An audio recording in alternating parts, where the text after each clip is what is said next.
नमस्कार दोस्तों, स्वागत है आपका एके ऑनलाइन यूट्यूब क्लासों में। दोस्तों, इससे पहले हम अरावली के 2 भाग कर चुके हैं। आज हम राजस्थान का भूगोल के अंतर्गत अरावली जो है उससे संबंधित तीसरा जो भाग है वो करने जा रहे हैं। तो आज हम करेंगे जो दक्षिणी अरावली से संबंधित पठार और पहाड़ियाँ हैं उन पर बात करेंगे। तो मित्रों, हमने पिछले वीडियो के अंतर्गत अरावली और उससे संबंधित जो है वर्गीकरण के अंतर्गत जो दक्षिण अरावली है, इस दक्षिण अरावली के अंतर्गत हमने उसके दक्षिणी भाग से संबंधित उसकी विशेषता और ऊंची पर्वत चोटियों के बारे में बात की थी। पर्वत चोटियां, जिसके अंतर्गत हमने पढ़ा था कि जो अरावली है उस अरावली के अंतर्गत जो उसका दक्षिणी भाग है वो अधिकांश जो है वो ग्रेनाइट चट्टानों से निर्मित है। हमने इस दक्षिणी भाग से संबंधित बात की थी कि अरावली का जो दक्षिणी भाग है उसमें सर्वाधिक पाए जाने वाली चट्टानें कौन सी हैं? ग्रेनाइट। जो ग्रेनाइट चट्टानें हैं वो आग्नेय चट्टानों का ही दूसरा रूप होता है। 2 प्रकार की आग्नेय होती हैं। जो आंतरिक आग्नेय हैं उसे ग्रेनाइट कहते हैं और बाह्य आग्नेय को हम बेसाल्ट चट्टानें कहते हैं। बेसाल्ट का उदाहरण हमने पढ़ा था कि ये जो राजस्थान का कोटा संभाग है, दक्षिणी पूर्वी पठारी प्रदेश, ये बेसाल्ट चट्टानों का उदाहरण है, जबकि अरावली का दक्षिणी भाग ग्रेनाइट चट्टानों का उदाहरण है, जिसके अंतर्गत हमने मुख्यतः जिले पढ़े थे सिरोही, उदयपुर, राजसमंद और पाली। उदयपुर, राजसमंद और पाली, ये 4 जिले हमने पढ़े थे दक्षिणी अरावली से संबंधित। और इन 4 जिलों के अंतर्गत हमने दक्षिणी अरावली में पढ़ी कि दक्षिणी अरावली में ज़्यादा ग्रेनाइट शैलों की प्रधानता है और अरावली की जो सर्वाधिक ऊंचाई है राजस्थान में वो सबसे ज़्यादा दक्षिणी अरावली में है। इसी आधार पर हमने अरावली की जो ऊंची चोटियां हैं उनसे संबंधित बात की थी कि अरावली की जो सबसे ऊंची चोटी है वो है गुरु शिखर, जो सिरोही में है, जो समुद्र तल से 1722 मीटर ऊंचाई पर स्थित है। यह चोटी हिमालय और विंध्याचल के मध्य भारत की सबसे ऊंची चोटी मानी जाती है, जिसे कर्नल जेम्स टोड ने संतों का शिखर कहा है। यह ऋषि विश्वामित्र और ऋषि दत्तात्रेय की तपोस्थली रही है। गुरु शिखर के बाद में हमने दूसरी ऊंची चोटी पढ़ी थी शेर, और शेर के बाद में हमने अन्य जो चोटियां हैं दिलवाड़ा है, जरगा है, अचलगढ़ है, कुंभलगढ़ है, सज्जनगढ़ है, ऋषिकेश है, कमलनाथ है। इन चोटियों पर भी यहाँ बात हम कर चुके हैं पिछले वीडियो के अंतर्गत। आज हम इसी दक्षिणी भाग से संबंधित जो हमने दूसरा पार्ट्स पढ़ा था कि मेवाड़ क्षेत्र, हमने दक्षिणी भाग को 2 भागों में बांटा था। एक हमने पढ़ा था आबू खंड और दूसरा हमने पढ़ा था मेवाड़ प्रदेश। ये 2 भाग हमने पढ़े थे, जिसमें हमने आबू खंड के अंतर्गत जो ऊंची चोटियां हैं उन पर अभी बात जो है वो कर ली है। अब हम इस क्षेत्र के अंतर्गत आने वाले पर्वत, पठार आदि पर बात करेंगे। अन्य क्षेत्रों में अलग अलग पहाड़ियां हैं उन पर बात करेंगे। जो दक्षिणी अरावली के दर्रे हैं उन पर बात हम अलग से जब दर्रे करेंगे तो उनमें संपूर्ण अरावली के दर्रे हम जिले वाइज कर लेंगे, तो उस पार्ट्स को हम अलग करेंगे। बाकी जो पार्ट हैं उनको हम इसके अंतर्गत करते रहेंगे। तो आज हम करेंगे दक्षिणी अरावली और दक्षिण अरावली में संबंधित जो पर्वत और जो पठार, जो पहाड़ियां हैं या उससे संबंधित अन्य जो कलाकृतियां हैं जो राजस्थान में विशेष महत्व रखती हैं, उनसे संबंधित जो बात है हम आपसे साझा करेंगे। तो शुरुआत करते हैं अपने दक्षिण अरावली से संबंधित अन्य जो भौतिक इकाइयां हैं और कौन कौन से इस क्षेत्र के अंतर्गत आते हैं। तो दक्षिण अरावली, दक्षिण अरावली में पर्वत चोटियों के बाद में कुछ महत्वपूर्ण चीजें हैं जिन पर अपने बात करें। तो एक तो है कुछ पहाड़ियां हैं जिनके विशेष नाम हैं, जिनसे संबंधित बात करते हैं। कौन कौन सी है पहाड़ियां? तो इसके अंतर्गत हम पढ़ते हैं भाकर, गिरवा,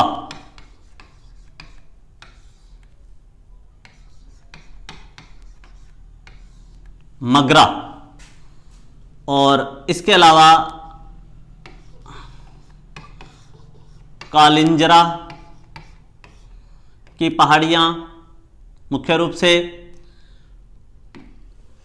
और इसके अलावा हम बात करें तो कुछ पठार हैं, उन पर हम इसके बाद बात करेंगे। तब तक जो हमारे पास उपलब्ध बोर्ड है उसके आधार पर अपने इस पे बात करते हैं। तो दोस्तों, जो ये राजस्थान का मैप है, इसमें आप देखिए कि ये जो अरावली का दक्षिणी पार्ट्स है, इस पार्ट्स में संबंधित जो ये सिरोही क्षेत्र है, इस सिरोही क्षेत्र में भाकर क्या है, जिससे संबंधित लास्ट ईयर के जो 2 कांस्टेबल एग्जाम थे इस बार से पिछले बार के, उनसे दोनों बार में प्रश्न पूछा गया है। भाकर सिरोही के पूर्वी भाग में, सिरोही के पूर्वी भाग में तीव्र ढाल वाली पहाड़ियां, तीव्र ढाल वाली पहाड़ियां, तो सिरोही के पश्चिम में या पूर्व में, तो सिरोही के पूर्व में जो तीव्र ढाल वाली पहाड़ियां हैं उन्हें हम भाकर कहते हैं। ये सिरोही क्षेत्र में पाई जाती हैं। जबकि इस अरावली क्षेत्र में जो की जाने वाली कृषि है, चाहे पहाड़ी है चाहे अरावली क्षेत्र में पाए जाने वाले मैदानों में, उस पर भी हम अलग बात करेंगे, जिसमें संपूर्ण हम कृषि का वर्णन और फसलों का वर्णन कर लेंगे अरावली क्षेत्र में। तो यहां हमने पढ़ा भाकर। भाकर क्या है? सिरोही क्षेत्र के पूर्वी भागों में जो तीव्र ढाल वाली पहाड़ियां हैं या जो कम ऊंची पहाड़ियां हैं उन्हें हम भाकर कहते हैं। नेक्स्ट हम बात करते हैं भाकर के बाद गिरवा। जो गिरवा है वह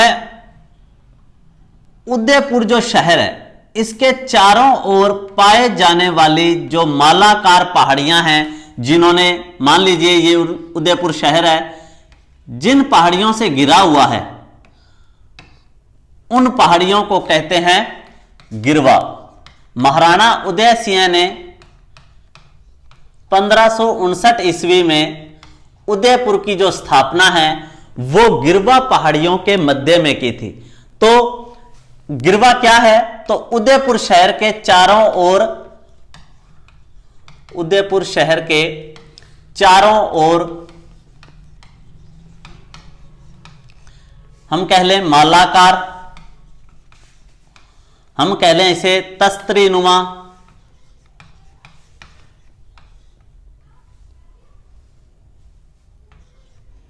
तस्त्री नुमा, हम इसे कह लें अर्धचंद्राकार पहाड़ियां। तो उदयपुर शहर के चारों ओर जो तस्त्रीनुमा, मालाकार या अर्धचंद्राकार जो पहाड़ियां हैं उन्हें हम क्या कहते हैं राजस्थान में? तो उन्हें कहा जाता है गिरवा कहा जाता है। इसके बाद हम करें बात मगरा। तो मगरा पहाड़ियां कहां पाई जाती हैं? तो मगरा पहाड़ियां भी उदयपुर क्षेत्र में पाई जाती हैं, जबकि मगरा एक भेड़ की नस्ल भी है। उदयपुर में जो कम ऊंची पहाड़ियां हैं उन्हें कहा जाता है मगरा। ये पहाड़ियां उदयपुर के उत्तर पश्चिम में पाई जाती हैं। उदयपुर के उत्तर पश्चिम में पाए जाने वाली कम ऊंची पहाड़ियों को उदयपुर क्षेत्र में मगरा के नाम से जाना जाता है। नेक्स्ट जो पहाड़ियां हैं वो है कालिंजरा की पहाड़ियां। कालिंजरा की पहाड़ियां, तो कालिंजरा की जो पहाड़ियां हैं वो क्या है? तो दोस्तों, जो बांसवाड़ा जिला है, बांसवाड़ा जिले में पाए जाने वाली पहाड़ियां। तो बांसवाड़ा जिले में जो अरावली की गौण पहाड़ियां पाई जाती हैं उन्हें हम किस नाम से जानते हैं? कालिंजरा की पहाड़ियों के नाम से जानते हैं। तो हमने पढ़ा भाकर सिरोही क्षेत्र से संबंधित है, गिरवा उदयपुर से है, मगरा उदयपुर से संबंधित है, और कालिंजरा जो है वो बांसवाड़ा क्षेत्र में पाए जाने वाली जो कम ऊंची पहाड़ियां हैं उन्हें कालिंजरा की पहाड़ियां कहा जाता है। इसके अलावा और कौन कौन सी चीजें इस क्षेत्र में पाई जाती हैं तो उनसे संबंधित हम नेक्स्ट बात करें तो वागड़ प्रदेश,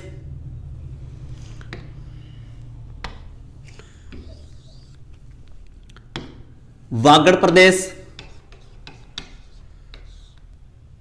एक है दोस्तों वांगड़, उस पर हम शेखावाटी उच्च भूमि में बात कर सकते हैं। आप पीछे वाले वीडियो में उनमें देख सकते हैं कि जो बांगड़ है या बांगर है वह नागौर उच्च भूमि के अंतर्गत पाया जाता है, जबकि वागड़ की हम बात करेंगे। वागड़ के अलावा इस क्षेत्र के अंदर मेवल पर बात करेंगे हम,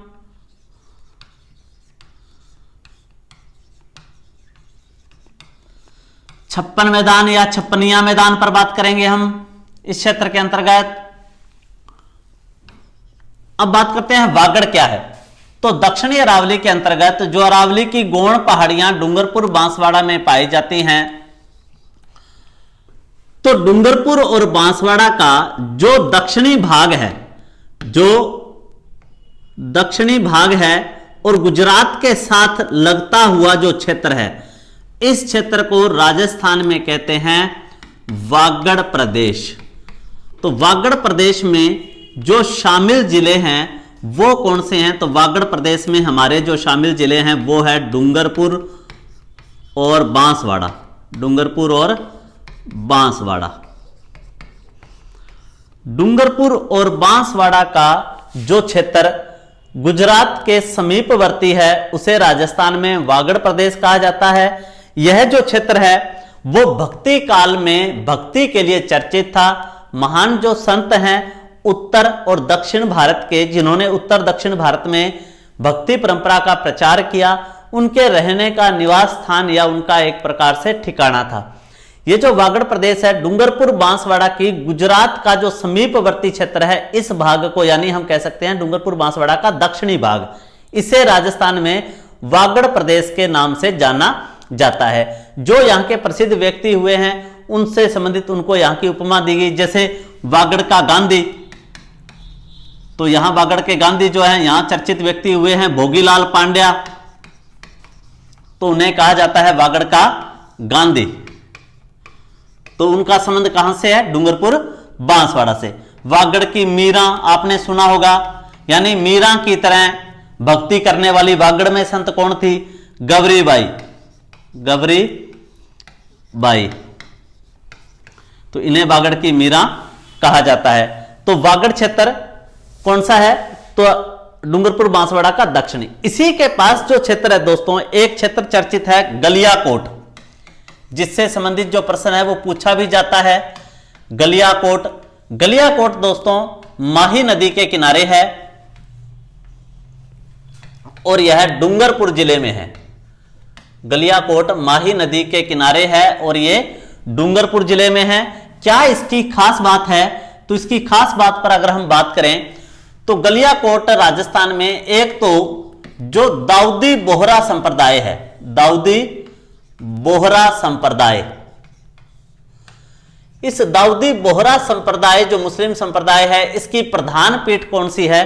गलियाकोट डूंगरपुर दाऊदी बोहरा संप्रदाय की प्रधान पीठ है। दूसरा, इसका संबंध जो है वो हस्तकला से भी है और हस्तकला के अंतर्गत आप पढ़ते हैं एक राजस्थान में रमकड़ा उद्योग।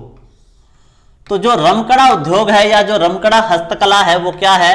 तो छोटे जो पत्थर होते हैं, पत्थरों को तराश कर जो मूर्ति बनाने की कला है, पत्थरों से जो मूर्ति बनाने की कला है उसे राजस्थान में हम रमकड़ा उद्योग के नाम से जानते हैं। यह रमकड़ा उद्योग भी कहां का प्रसिद्ध है राजस्थान में? तो गलियाकोट डूंगरपुर का प्रसिद्ध है। तो वागड़ प्रदेश के पास में हमने पढ़ा गलियाकोट। साथ ही हम नेक्स्ट बात करते हैं वागड़ के बाद में कुछ और इसके बारे में जानकारी दूं तो दोस्तों इस वागड़ क्षेत्र के अंतर्गत जो प्रसिद्ध व्यक्ति हुए हैं वो हैं संत मावजी। संत मावजी जो हैं वो ऐसे पहले व्यक्ति माने जाते हैं जिन्होंने आदिवासियों में सुधार के लिए कुछ प्रयास किया। सुधार क्या करना था? तो आदिवासियों को एक तो जुआ खेलने की लत है, शराब पीने, और दूसरा कि इनसे संबंधित महिला जो है उसकी शिक्षा का बिल्कुल भी प्रयास नहीं करते थे। तो उन्होंने इन तीनों ही बातों पर जोर दिया कि जुआ छोड़ें, शराब छोड़ें और बालिकाओं या बालकों को शिक्षा प्रदान करें। इसके लिए उन्होंने डूंगरपुर क्षेत्र के अंतर्गत क्या है कि शिक्षा प्रसार पर जोर दिया, जिसका विरोध हुआ, क्योंकि जो डूंगरपुर है वो राजस्थान की एकमात्र ऐसी रियासत थी जहां शिक्षा पर पूर्णतः प्रतिबंध था। राजस्थान की किसी भी रियासत में शिक्षा पर प्रतिबंध नहीं था, परंतु एकमात्र रियासत जहां प्रतिबंध था वो कौन सी थी? तो डूंगरपुर थी। और ऐसी रियासत जिसने राजस्थान में सबसे पहले कन्याओं के लिए विद्यालय यानी महिला शिक्षा का प्रयास किया, ऐसी रियासत है जयपुर। तो दोनों ही प्रश्न, कौन सी रियासत जहां शिक्षा पर प्रतिबंध था? तो उसका उत्तर है डूंगरपुर में शिक्षा पर प्रतिबंध था, बैन थी शिक्षा। जबकि बालिका शिक्षा के लिए सर्वप्रथम प्रयास करने वाली रियासत कौन है? तो बालिका शिक्षा के लिए सर्वप्रथम प्रयास करने वाली रियासत है जयपुर। जयपुर सबसे पहले बालिका शिक्षा के लिए प्रयास किया। तो हम बात कर रहे थे कि जो बागड़ प्रदेश है, इस बागड़ प्रदेश के अंतर्गत एक महत्वपूर्ण जो क्षेत्र आता है जिसे हम राजस्थान में किस नाम से जानते हैं? वेणेश्वर धाम। वेणेश्वर धाम। वेणेश्वर धाम जो है दोस्तों, इसके संस्थापक जो हैं वो माने जाते हैं संत मावजी। संत मावजी। संत मावजी को जो आदिवासी हैं वो भगवान विष्णु का 10वां अवतार है। 10वां अवतार कौन सा है? कल्कि अवतार। तो भगवान विष्णु का 10वां कल्कि अवतार जो है वो मानते हैं आदिवासी। तो संत मावजी जो हैं इन्होंने वेणेश्वर धाम की स्थापना की, जहां महादेव की आराधना की जाती है। यानी यहां पर क्या है? ये शिव मंदिर है, महादेव आराधना की जाती है। और भारत का एकमात्र ऐसा शिवलिंग है यहां पर जो क्या है? खंडित शिवलिंग है। और इसी खंडित शिवलिंग की यहां पर पूजा की जाती है।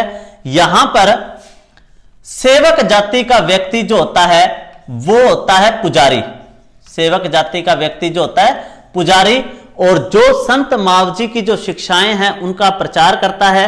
संत मावजी की जो शिक्षाएं हैं, उनकी वाणियां हैं, उन्हें कहा जाता है चोपड़ा। उन्हें क्या कहा जाता है? चोपड़ा। यहां पर माघ पूर्णिमा को मेला भरता है। माघ पूर्णिमा को यहां पर मेला भरता है। तो वो वेणेश्वर धाम भी कहां पर स्थित है? इस बागड़ प्रदेश के अंतर्गत स्थित है, जहां पर सर्वाधिक इस मेले के अंदर डामोर जाति के लोग भाग लेते हैं। डामोर। तो सिमलवाड़ा तहसील डूंगरपुर में सर्वाधिक डामोर जाति पाई जाती है। तो ये भी हम प्रश्न जो है अरावली के अंतर्गत करेंगे कि राजस्थान में सर्वाधिक जनजातियां कहां निवास करती हैं। तो सबसे ज्यादा जनजातियां जो है राजस्थान में अरावली क्षेत्र के अंतर्गत निवास करती हैं। कौन कौन सी करती हैं तो वो भी हम अलग से करेंगे। हम कृषि भी अलग से करेंगे, अरावली क्षेत्र में पाए जाने वाले खनिज भी अलग से करेंगे, और अरावली क्षेत्र के अंदर पाई जाने वाली जनजातियां भी अलग से पढ़ेंगे। तो यहां आपको बात इतनी समझ आ गई होगी, मैं इसको थोड़ा सा रिपीट कर देता हूं कि हमने बात की थी वागड़ प्रदेश। वागड़ प्रदेश डूंगरपुर बांसवाड़ा का दक्षिणी भाग है जो गुजरात से लगता है। डूंगरपुर और बांसवाड़ा दोनों जिले इससे संबंधित हैं वागड़ प्रदेश से। वागड़ प्रदेश का गांधी भोगीलाल पांड्या को कहा जाता है। वागड़ की मीरा जो है गबरी बाई को कहा जाता है। यहां पर संत मावजी ने वेणेश्वर धाम की स्थापना की थी, जहां पर एकमात्र भारत के खंडित शिवलिंग की जो पूजा है वो की जाती है। ये आदिवासी इन्हें भगवान विष्णु का 10वां कल्कि अवतार मानते हैं। माघ पूर्णिमा को यहाँ मेला लगता है जिसमें ज्यादा आते हैं लोग डामोर। यहाँ पर सेवक जो होता है वो सेवक जाति जो है वो पुजारी होती है, और जो संत मावजी की वाणियां हैं उन्हें राजस्थान में चोपड़ा कहा जाता है। यहां तक आपको बात समझ में आ गई है। तो अब आगे बात करते हैं मेवल पर।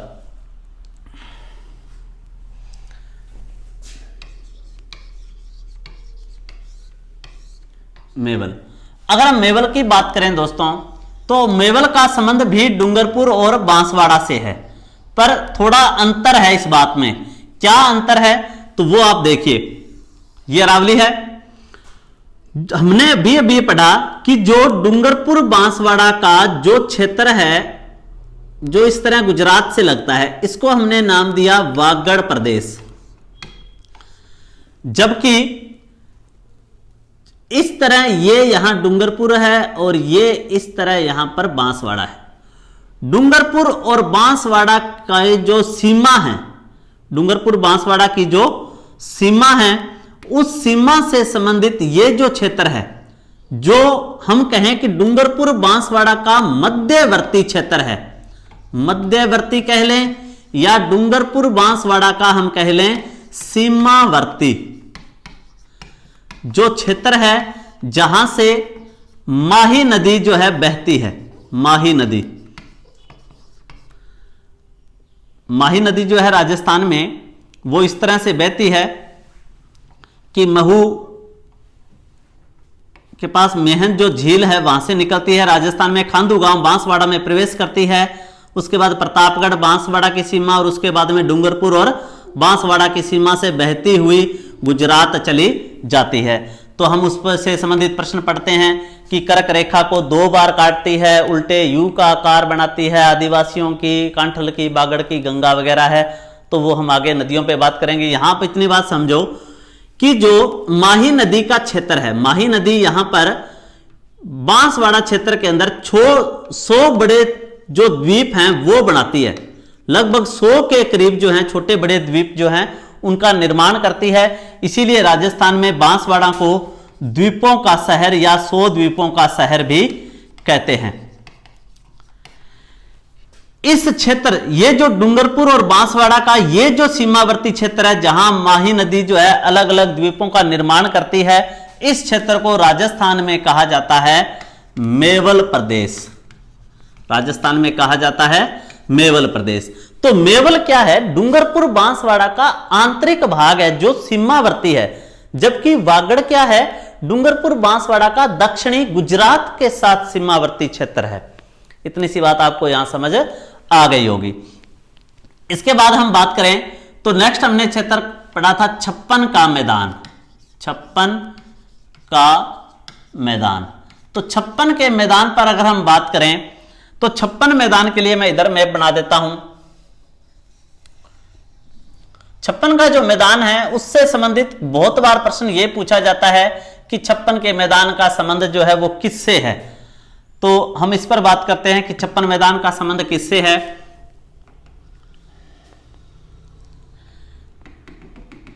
इस तरह ये अरावली है। दोस्तों हमने अभी अभी बात की कि जो राजस्थान के अंदर माही नदी है, उस माही नदी से संबंधित उद्गम के बाद राजस्थान में प्रवेश करती है बांसवाड़ा के खांदू गांव में, उसके बाद प्रतापगढ़, डूंगरपुर, बांसवाड़ा की सीमा, या हम कहें कि बांसवाड़ा को राजस्थान से अलग करते हुए वापस दक्षिण की ओर मुड़ जाती है और गुजरात में चली जाती है।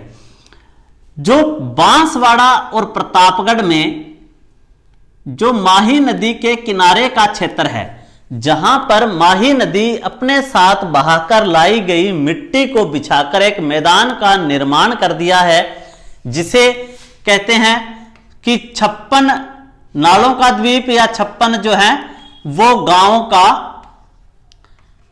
56 गांवों का समूह कह देते हैं, या जिसे कहते हैं 56 नालों का समूह।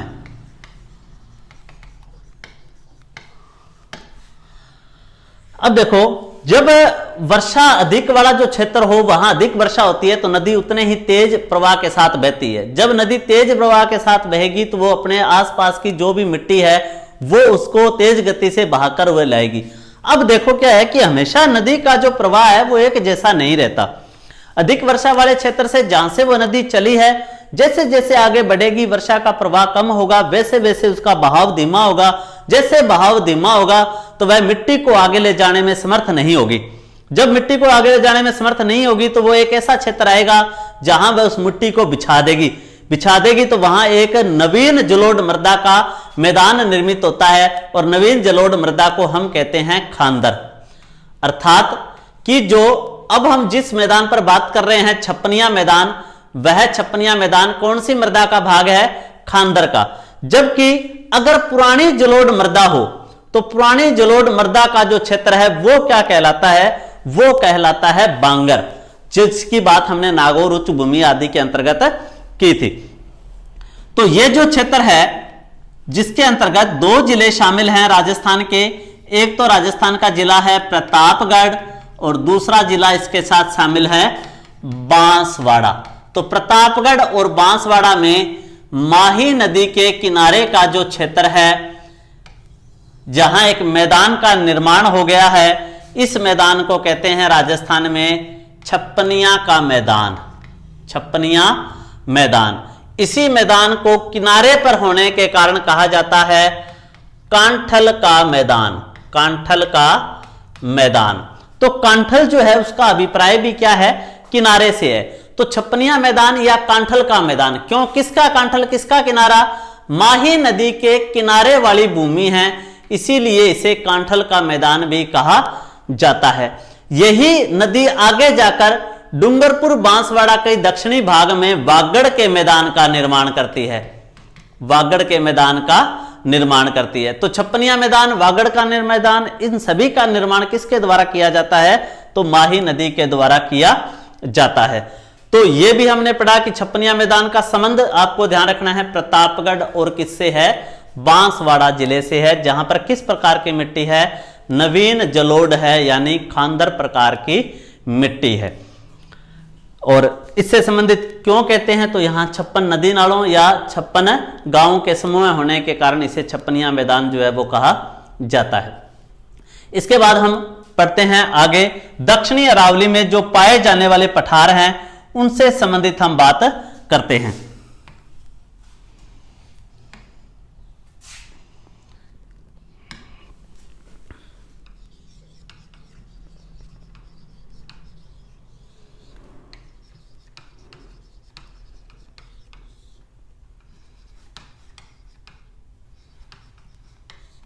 दक्षिणी अरावली के पठार, यहां हम दक्षिणी अरावली करें या दक्षिणी और मध्य अरावली तक पठार पाए जाते हैं, उसके बाद में उत्तरी अरावली में कोई पठार नहीं है। वैसे वहां अलवर में 2 पठार हैं, उनका जिक्र मैं यहीं कर दूंगा, यहीं आपको पठार बता देता हूं सारे। तो सबसे पहले हम बात करते हैं पठार की, कि पठार क्या होता है। पठार को जो अंग्रेजी नाम है वो होता है प्लेटो, जो पठार का अंग्रेजी नाम है उसे हम क्या कहते हैं, प्लेटो।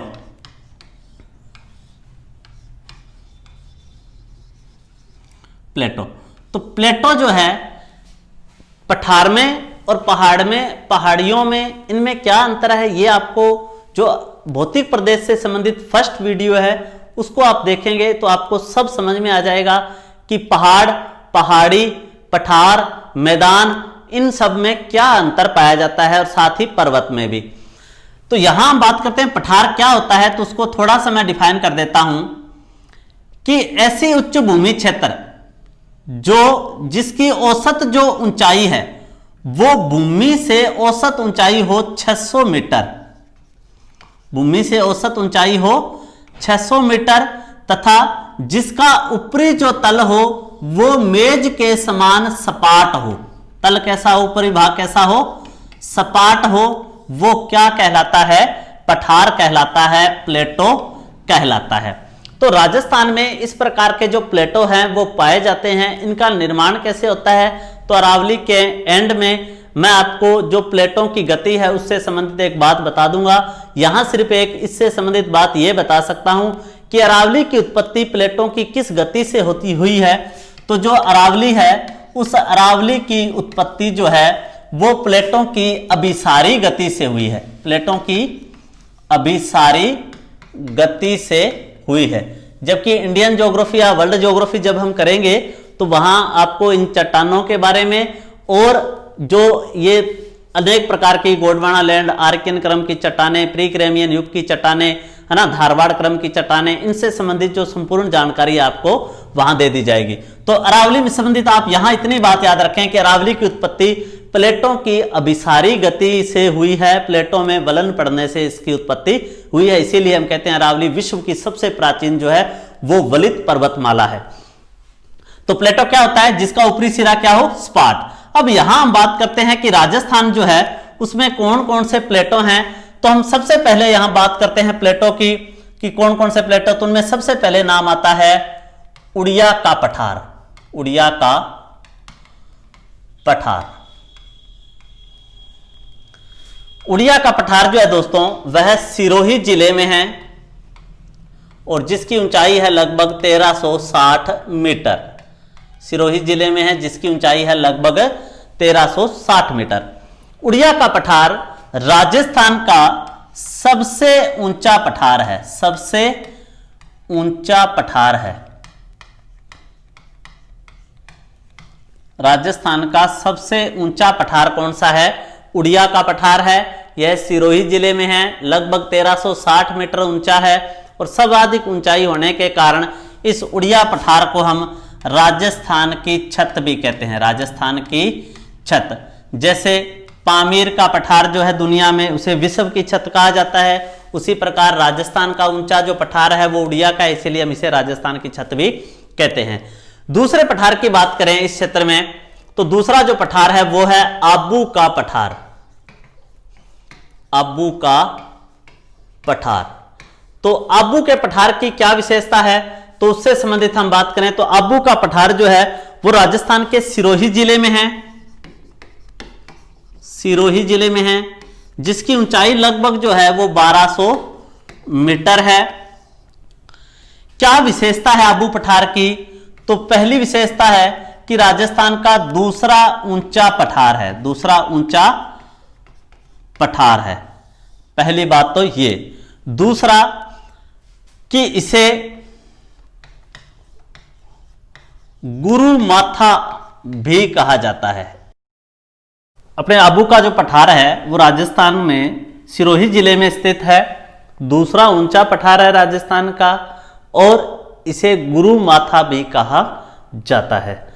इससे संबंधित कुछ जो एक दो एक्स्ट्रा बात है वो मैं आपको यहां बता देता हूं। देखिए ये है मान लीजिए राजस्थान, और इस राजस्थान में हमने अरावली के पश्चिम में ये पढ़ा कि ये सिरोही जो जिला है, सिरोही से होकर अरावली गुजरती है, और हमने साथ ही यहाँ पर ये पढ़ा कि सबसे ऊंचा पठार है यहाँ पर उड़िया का। दूसरा जो ऊंचा पठार जिसकी हम बात कर रहे हैं वो पठार है आबू का पठार, आबू का पठार। इस आबू पठार के, या हम कहें इस अरावली के पश्चिम में अब हम बात करें तो यहां पर है दोस्तों जसवंतपुरा की पहाड़ियां, जसवंतपुरा की पहाड़ियां।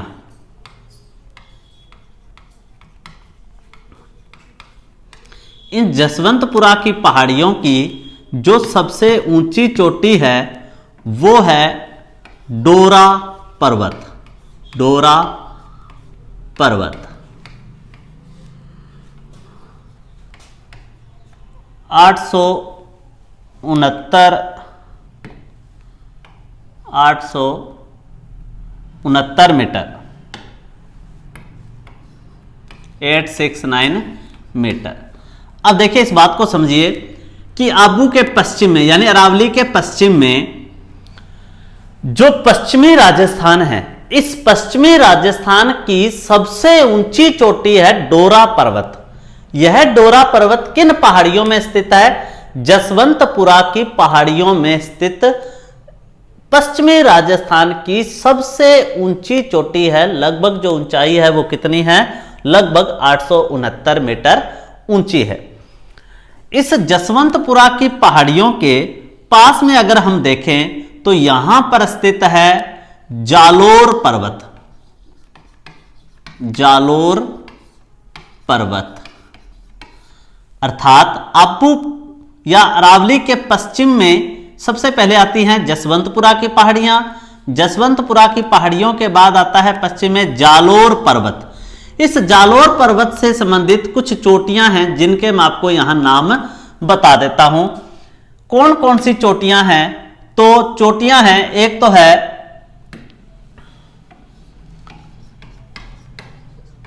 रोजा बाकर, दूसरा है इसराना पर्वत, तीसरा है जारोला पर्वत, जारोला पर्वत। जसवंतपुरा की पहाड़ियों के पश्चिम में है जालोर पर्वत, और इस जालोर पर्वत जो है इसके ऊपर है रोजा भाकर चोटी इसकी, इसराना पर्वत इसी पर है, जारोला पर्वत भी इसी पर स्थित है। तो आपसे इनसे पूछे तो इन सब का संबंध कौन से जिले से है? जालोर जिले से, जालोर जिले से। डोरा पर्वत भी किस जिले में है? जालोर जिले में है। जसवंतपुरा की पहाड़ियां भी जालोर में है। जालोर पर्वत के पश्चिम में स्थित जो पहाड़ियां हैं इन्हें, यानी ये भी कौन से जिले में है? जालोर में जिन्हें कहा जाता है ग्रेनाइट पर्वत। ग्रेनाइट पर्वत यह भी कहां पर स्थित है? जालोर जिले में स्थित है। तो सर्वाधिक जो ग्रेनाइट की उपलब्धता है वो जालोर में है, इसीलिए हम जालोर को ग्रेनाइट सिटी के नाम से जानते हैं। ग्रेनाइट एक प्रकार का पर्वत है जो आंतरिक आग्नेय चट्टानों का उदाहरण है। अब आप इसको ऐसे समझिए, अगर आपको यहां समझ नहीं आया तो मान लीजिए अरावली है, इस अरावली में हमने यहां पढ़ा आबू का पठार। इस आबू पठार के, अब देखिए आप कि हम यहां बात कर रहे हैं आबू पठार के पश्चिम में सबसे पहले आती है पहाड़ियां, वो आती है जसवंतपुरा की पहाड़ियां। जसवंतपुरा पहाड़ियों के आगे आता है जालोर पर्वत। जालोर पर्वत के आगे आता है ग्रेनाइट पर्वत। इस तरह ये इनका क्या रहेगा? क्रम। तो अगर आपसे पूछा जाए कि आबू पर्वत के पश्चिम में पड़ती है नागदा की पहाड़ियां, तो हम क्या है, सही है गलत? तो गलत है। आबू पर्वत के पश्चिम में है जसवंतपुरा की पहाड़ियां, और जसवंतपुरा पहाड़ियों की सबसे ऊंची चोटी कौन सी है? डोरा पर्वत। आपसे पूछे अरावली के पश्चिम में ये जो संपूर्ण जिले हैं 13, इनमें सबसे ऊंची चोटी कौन सी है? तो इनमें सबसे ऊंची चोटी है डोरा पर्वत, जो कौन से जिले में है? जालोर में। इसके अलावा अन्य चोटियां कौन सी हैं जालोर में? तो हमने पढ़ा रोजा भाकर है, इसराना भाकर कह लो, और झारोला पर्वत। ये कहां पर स्थित है? जालोर में ही है। अरावली के ही गौण पहाड़ियां हैं जिनमें किसकी उपलब्धता अधिक है? ग्रेनाइट की उपलब्धता अधिक है। इसके बाद हम बात करें तो आबू पठार के बाद में जो नेक्स्ट कुछ पठार इसमें रह गए हैं, जिन पर बात जो है हम नेक्स्ट वीडियो के अंतर्गत करेंगे। तो आपको अगर ये चैनल अच्छा लगा हो तो प्लीज लाइक, कमेंट और इसे सब्सक्राइब करें और अपने जरूरतमंद भाई बहनों तक इसे पहुंचाएं। जय हिंद, जय भारत।